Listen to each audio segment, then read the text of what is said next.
We shall discuss two topics in this chapter. Market orientation is an aspect of organizational culture that emphasizes an external orientation on customers, competitors, and the environment, and values the use of market based information in making business decisions. We shall also discuss cross functional interactions between marketing and other functions, especially research and development, because these two functions are critically important to the success of high tech innovations. We believe market orientation is good for a business. Why? Because it is based on market based information rather than hunch or gut feel, and it results in the business being more creative and launching more successful products. The opportunities and challenges that market orientation brings are so complex that they require the combined talent of a team of people from different business functions to exercise their creativity and execute successful product launch. Examples of market oriented companies are Google and Amazon. Examples of organizations that are less market oriented may be the Internal Revenue Service, the government agency responsible for collecting taxes, or regulated monopolies like the water or electricity supply companies. There are four sequential steps that a business must follow in developing a market orientation. Intelligence gathering involves collecting information about customers, competitors, technological, and other environmental trends. These are done through an organization's sensors in the marketplace, for example, by salespeople calling on customers or observing competitor actions, by employees attending trade shows, customer feedback through social media or satisfaction surveys, and many others. Dissemination is the process of sharing market based information throughout the organization via newsletters, internal blogs, meetings, retreats, and so on. Intelligence integration is interpreting the disseminated information, making sense of it, and arriving at actionable next steps. During intelligence integration, we need to encourage disagreements and debate until we have a common understanding of the market information.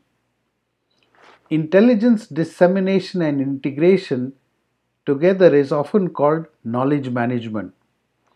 In top business consulting firms, every project upon completion is documented in an online database with regard to what work was done, by whom, what skill sets were required, and what were the learnings from the project. The online database can then be accessed by any other employee in any part of the world so that for a new project, the team members could benefit from the knowledge of the earlier team. By following these steps, a business can react better to events happening in the marketplace.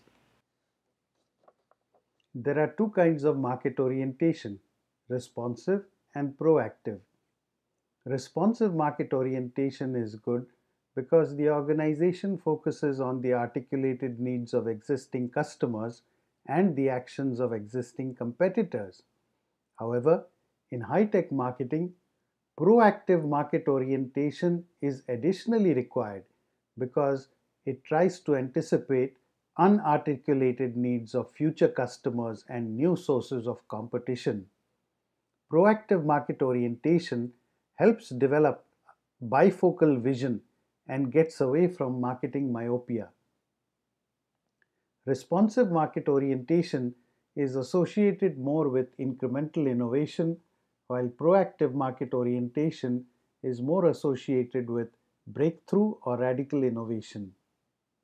Dell is an example of a company that for over 3 decades has had a predominantly responsive market orientation, giving customers what they ask for at a reasonable price, but they haven't produced anything breakthrough.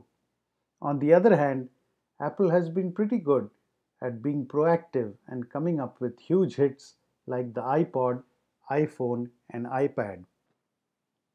Given the value of being market oriented, why is it so hard to do?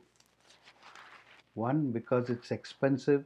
You have to invest in systems, procedures, and people to gather data. It takes time to meet people from different functions and get them to agree on the interpretation of the data and motivate them to act upon it. But the biggest problem is one of organizational culture, that many people do not understand the value of market information. They are happy to be internally focused on improving the technology they have or the products they are developing. I had the opportunity to interview a former chief technology officer at Nokia in Finland several years after the iPhone launch by Apple. He told me that the entire Nokia board had a major meeting in 2002 where they discussed whether their phones should incorporate touch screens. The board's decision was not to fund the R&D on touch screens. 5 years later, this turned out to be a costly decision after Apple launched the iPhone and took away market share from Nokia. Here are the four facilitators that can help develop a market orientation.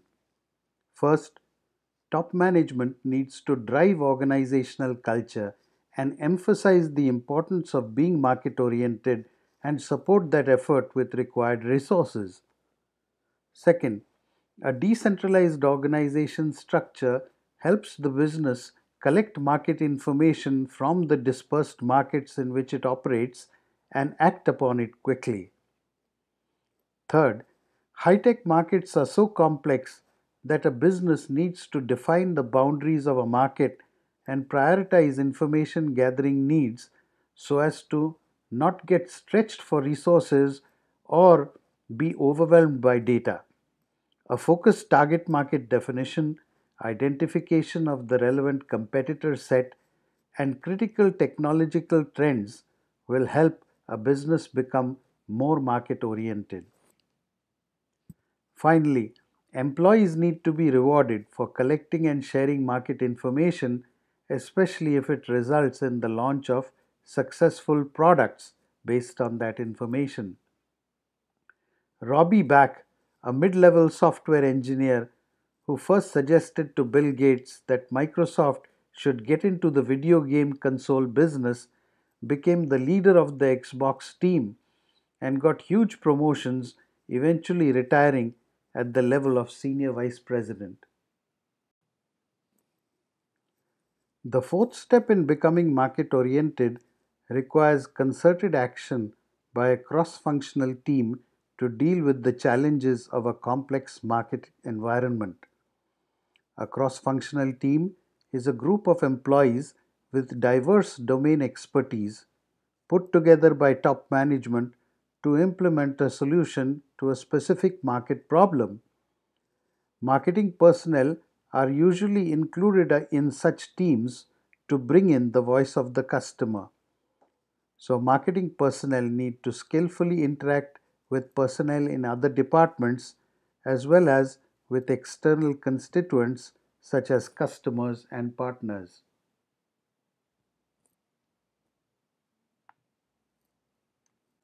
During the product development process, members of the product development team have to work closely together, sharing their expertise, exploring the limits of what is technologically feasible, as well as making sure that customer requirements are met. Empirical research has found that these are the key characteristics common to successful new product development teams.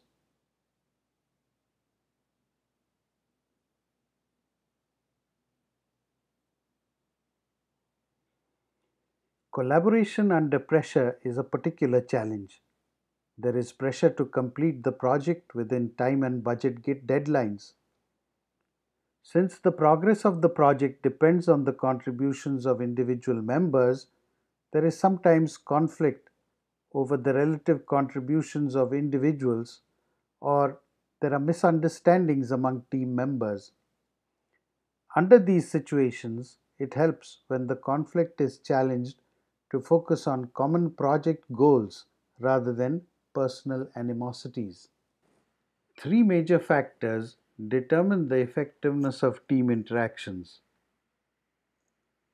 Once a team has been formed, what becomes more important is lateral communication among team members. This builds trust, harnesses diverse perspectives, and allows for cross fertilization of ideas.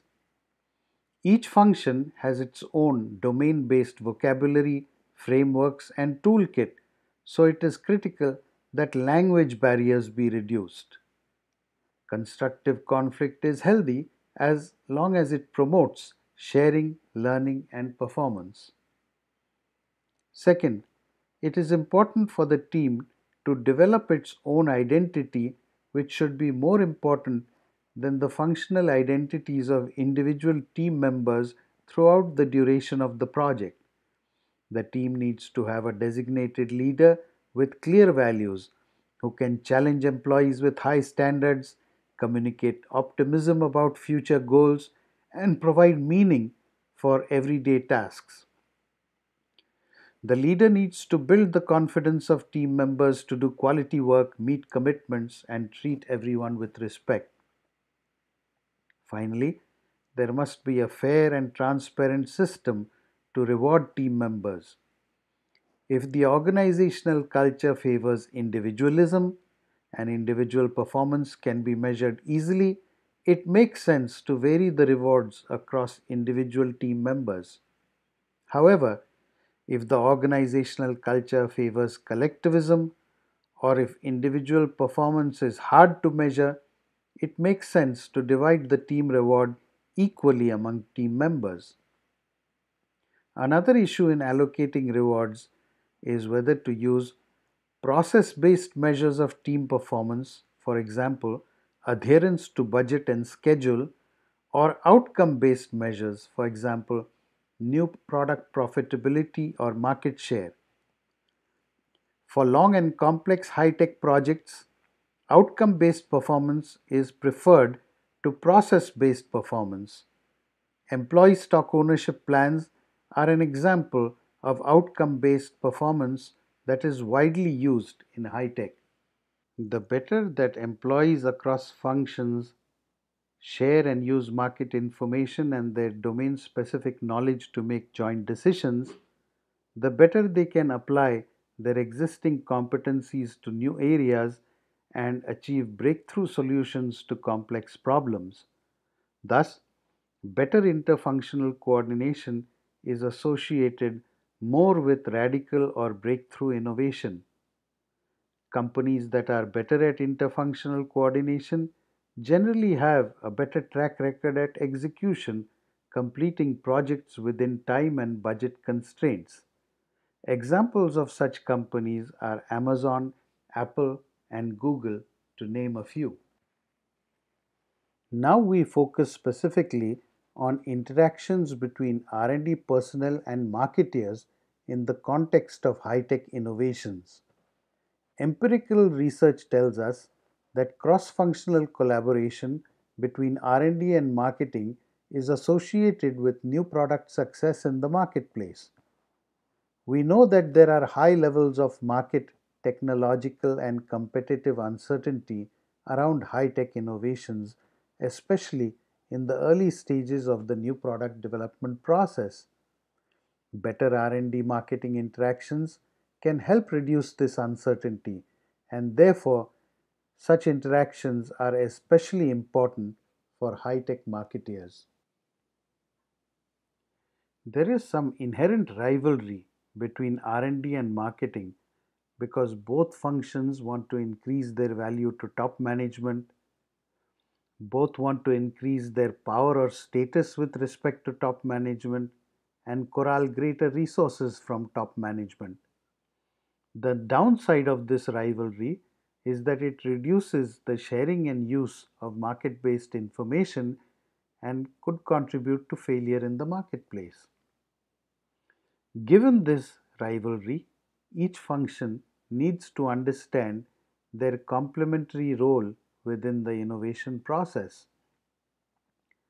Marketing needs to bring in the voice of the customer and articulate their needs. R&D needs to make clear the limits of the state of the art in science and engineering. Both have to develop a common understanding of customer needs and technology limitations so that a commercial viable product can be launched.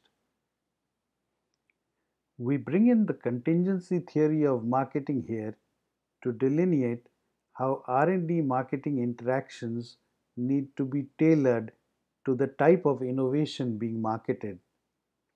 For a breakthrough innovation, marketing R&D interactions must help assess market opportunity, determine target markets, set product development priorities, and product feature sets. However, marketing should allow R&D to take the lead role because technology uncertainty dominates market and competitive uncertainty for breakthrough or radical products. For incremental innovations, technology uncertainty is low. Customers are familiar with the use of the product and tell marketeers what improvements they need. R&D personnel are not in regular contact with customers. Therefore, for incremental innovations, R&D should let marketing take the lead role in setting priorities for commercialization and assist them in these efforts. Take a couple of minutes to read through this vignette.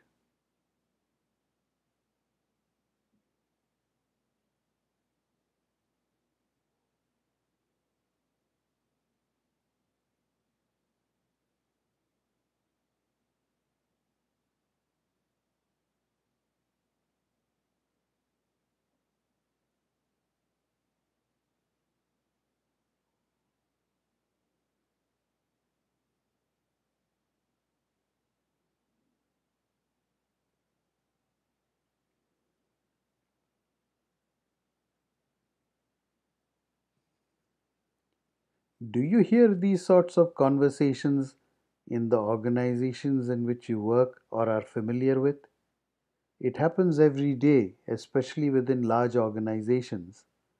It happens between engineers and managers, marketeers and salespeople, marketeers and R&D personnel, and so on. Such conversations illustrate barriers to collaboration. There are many underlying reasons for barriers to collaboration. One of those is the dominant engineering culture of many high tech firms. This is demonstrated by jokes that engineers often make about marketeers. Here is one example. An engineer asks, "What is marketing?" The answer, "Marketing is what you do when the product isn't selling."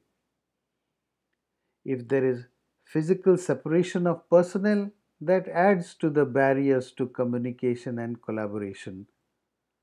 There is rivalry between different functions and competition for resources, so they're always trying to outdo each other.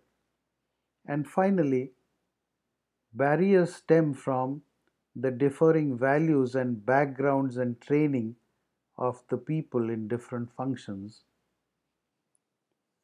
Both R&D engineers and marketeers have to understand that the barriers to collaboration are because of the different values of the two functions imparted by their education or training. When there are disagreements between the two, it should not be attributed to personal animosity but rather to uncontrollable factors like their background and education. Then the conflict could perhaps be converted from destructive to constructive. Here are the different orientations of R&D and marketing personnel. R&D folks have a very long time horizon for their projects, whereas marketing folks are interested in short-term results. This also results in R&D preferring to work on breakthrough innovation, whereas marketing wants to more encourage incremental innovation. R&D department structures and norms of behavior are fairly informal. In marketing, because marketing personnel are, they have the interface with customers and they deal with contracts, they very often have to have pretty formal structures and processes. R&D has very little bureaucracy and marketing has more because often there are legal terms that have to be adhered to.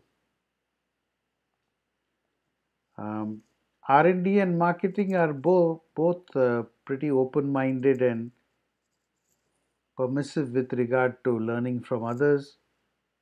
Uh, R&D folks are more loyal to their profession and to their professional trade associations. Uh, Marketing folks are more loyal to the firm and the brand.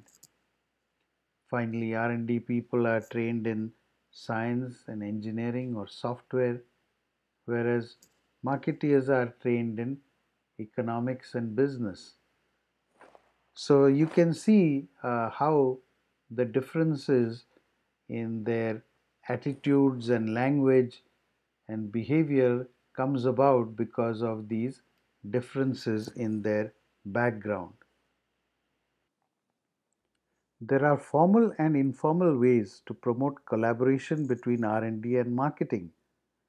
Formal planning processes may include marketing providing input into the product requirements document or during the early review phases of new product development or during sales forecasting at a later stage.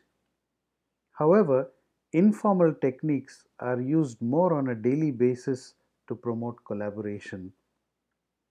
What are the informal techniques? First, co-optation involves merging the interests of R&D and marketing, creating a team identity where members accept we are all in this together to serve customers and maximize shareholder value. It is easier to do when R&D and marketing teams work in close physical proximity, reciprocate favors, and treat one another with respect. Second, cooperation or compliance with requests is better achieved with sharing of information, rotating personnel across R&D and marketing functions, creating processes and reward systems that foster cooperation. Communication has three dimensions that are important in collaborating between R&D and marketing: amount of information exchanged per contact, frequency of contact, and directionality of communication. In terms of directionality, research tells us that two-way or bidirectional communication is better than one-way transfer of information. The total quantity of communication is the amount of information exchanged per contact multiplied by the frequency of contact. Total quantity of communication has an inverted U-shaped relationship with effectiveness of collaboration. This means that too little or too much communication detracts from effective collaboration. Optimal amount of communication is something in the middle. Constructive conflict requires removal of groupthink, which precludes alternative views from being expressed in R&D marketing interactions. People need to be encouraged to express themselves. Someone may even be asked to play the devil's advocate during discussions. Constructive conflict is associated with integrating all points of view or accommodating people's concerns. This is very different from avoidance and forcing, which are associated more with destructive conflict. We end this chapter with this diagram that is similar in spirit to the hot air balloon vignette that you saw a few slides ago.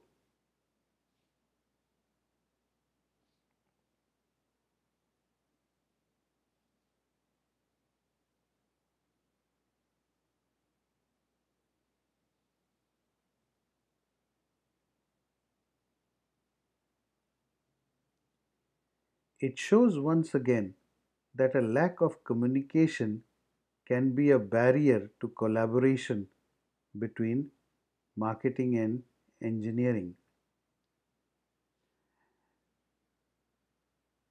This kind of a situation can be avoided in the first place if we ask all the right questions to the customer upfront and determine the customer's needs correctly at the outset.